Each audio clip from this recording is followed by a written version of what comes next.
I'm making some green beans stew for lunch today. I have some fresh green beans that washed and cut. Also, you will need some tomatoes, onions, and garlic. Right here, I have beef that is cooked in beef broth. You can make this vegetarian. All we need first is to add some olive oil. And then we need to add our tomatoes, onions, and garlic. To add some salt. We need to add some black pepper.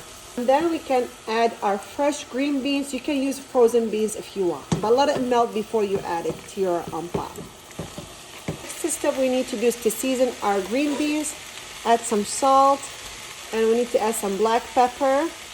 Also, I like mine to be a little bit on the spicy side. I add some red pepper, crushed red pepper, just a little bit.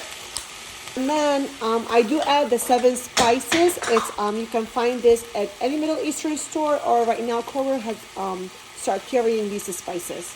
I just add a little bit of that, and of course we will need some tomato paste. And now we can add our beef.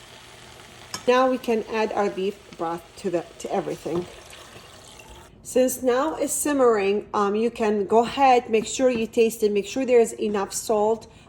If you need to add salt, go ahead, do so. If you want more spicy, you can add more black pepper. It's all up to you. At this point, what I'm gonna do, since it's simmering, is on high heat, I'm gonna reduce this to medium, and I will let it cook until the green beans is nice, soft, and tender.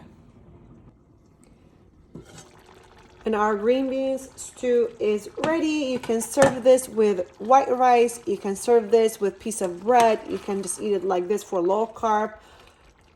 Delicious, easy. I highly recommend this green bean stew. Try it. Let me know if you liked it or not.